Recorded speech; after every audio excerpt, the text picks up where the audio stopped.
In this video, I'm going to tell you why relaxing is overrated. Okay, I'm in beautiful Tulum, Mexico, and I've been here a few days and I absolutely freaking love it, but I wouldn't last long, and here's why.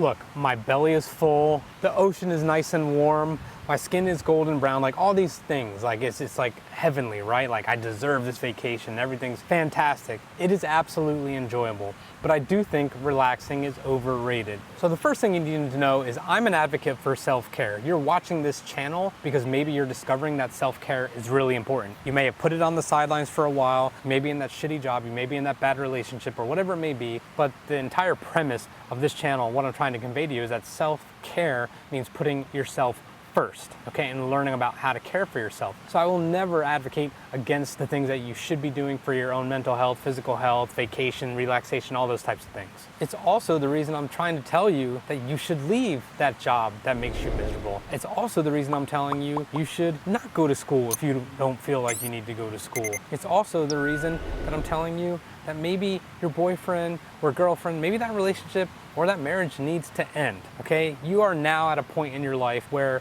you've potentially ignored for a decade, maybe 2 decades, what's most important, and that is what is going to be the most fulfilling and serving to you. But let me tell you a quick story. So I was on the phone recently with some buddies of mine that I used to serve with, and we got on a Zoom call. So we're on the Zoom call and we're all catching up, right? Like everyone's careers are all over the place. Well, let me backtrack. Of course, we talked about our personal lives and what's going on, who's having a baby, who's not, are you getting married, are you getting divorced, all that kind of shit. Okay, but then obviously we went into kind of the professional realm and we're really discovering what people are doing, where they're at, how it's working out for them. And here's some of the things that came up, as always. Are you happy or miserable where you are? Okay, that was huge. Then we talked about our goals. And then of course we talked about money. It's really hard to say that money isn't a significant driver in our lives. I used to be the guy that always said like I didn't care about money or money can't buy you happiness. Well, I did hear this one line that made me start to think a little bit differently. Money can't buy you happiness, but it sure is a hell of a down payment. And I love thinking about that. Now, as I started thinking about my goals for life after, when I was 38, 39, 40, really figuring things out and coming into my own, one of the things I realized is I'm really down with not having a Ferrari or Lamborghini, but I am down with having the money to take my daughters and my family on experiences. I want to take them to the Olympics one day. I want to make sure they have what they need. I want to make sure all these different things, okay? So it can't buy you happiness, but it also is a down payment, but it also solves problems, okay? Like as much as we hate to admit it, money solves fucking problems, okay? Got a sick dog? You don't want to worry about having an $800 bill to keep him or her alive and, being like, where the hell am I going to get that money from? So money is a driver, okay? Like I'm not saying I'm obsessed with money or that's my primary goal, but I do want to make a lot of it and I do want to be able to do the shit I want to do because I have tons of it. Now here's the thing. Some of the people I've interviewed on my podcast, The Leadership Blogger, check it out, check it out, check it out. Gary Vaynerchuk, Patrick Bet-David, he's huge on YouTube as well, Andy Frisella. A lot of them talk about what money really means to them. And I trust these people because I've seen it firsthand. One of their huge motivators for making a ton of money is helping more people. I believe there is something that happens that when businesses start to scale or whatever it is, whether it's personal or professional, it doesn't necessarily need to be monetary, it could just be literally your skill set or your experience, that the more people gain of this thing, they want to share with others, okay? And that's a concept I was kind of taking away. Actually, let me roll to a clip right here with Andy in my interview with him. The last 7, 8 years where I had the ability to do whatever the fuck I wanted were worth every bit of getting my face smashed in along the way. And it's hard to describe unless, you've lived it. But I'm telling you, it is worth it. Because, dude, I'm able to do anything I want, which, dude, the funny thing is I don't really do anything. That's the thing. And like, we have to remember that our life is our life. We design our life. We design what we want. Money is not a bad thing. It's a tool, okay? And bro, the thing I was getting to, I really do not like enjoy what I could. Like, fuck, dude, I'm telling you, I could be on a yacht in Greece, dude, like literally the whole year. And I don't. I love what I do. I love coming here. I love the people here. And it's so fulfilling because we're able to help people. We're able to change people's lives. We're able to contribute to real charities and big amounts of money. You know, we give away millions of dollars a year. I give away millions of dollars a year personally. I mean, that shit makes a huge difference, bro. And so when you start to really see what can be done, now I'm not saying I don't like nice stuff. Everybody knows, like, dude, I like nice shit, okay? But I like way more than that. I like seeing my guys proud of their homes and proud of their cars and proud of their ability to take their families on a vacation. And then our ability to, you know, what we do for the kids in Haiti with 30 for the Kids, or our local communities, or where, I mean, dude, when people need help, we can help them. And it's the best part of it. So what does this have to do with relaxation? Well, a lot of those same friends that I was talking to talked about being somewhere like this as soon as possible. They wanted to make as much money as they can so they could get somewhere like here and enjoy all the things I was talking about earlier, and to settle in and chill out and relax. Well, I got news for you. If you are watching this channel, that is probably not going to be you. If you are in the middle of redefining your life, taking charge of your life, getting in the driver's seat, avoiding that midlife crisis by being like, fuck this shit, I'm doing me now, then this is probably not going to be for you long term, even if you have the money, and I'm going to tell you why.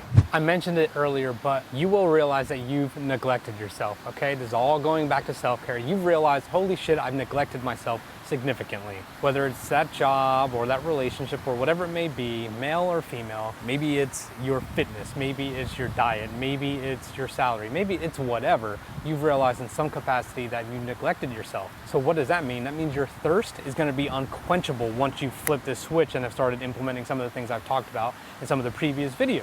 That means your appetite, your hunger is going to be insatiable. You are just going to kind of cross the Rubicon, and you're never, ever going to want to look back. Number two, you're going to probably determine that there's a threshold of productivity that you didn't have before. Okay, and the reason I say that is because I think we're all more than capable. Okay, we all know, and I said it in another video, when we're giving 40%, 50%, 60%, whatever, we all know what it's like to give 100%. But I think, actually I know, your productivity is gonna skyrocket, because once you put yourself in a position to do exactly what you wanna be doing for the right reasons, you will just be nonstop about it. You will never, like I said, be able to quench that thirst. You're gonna be excited, you're gonna figure out ways to get more done in less time, and things are just gonna start to kind of escalate and surge quickly. And that productivity is gonna be part of your daily, weekly, and monthly regimen. And you are gonna be able to look back and be like, holy shit, look at everything that I'm accomplishing.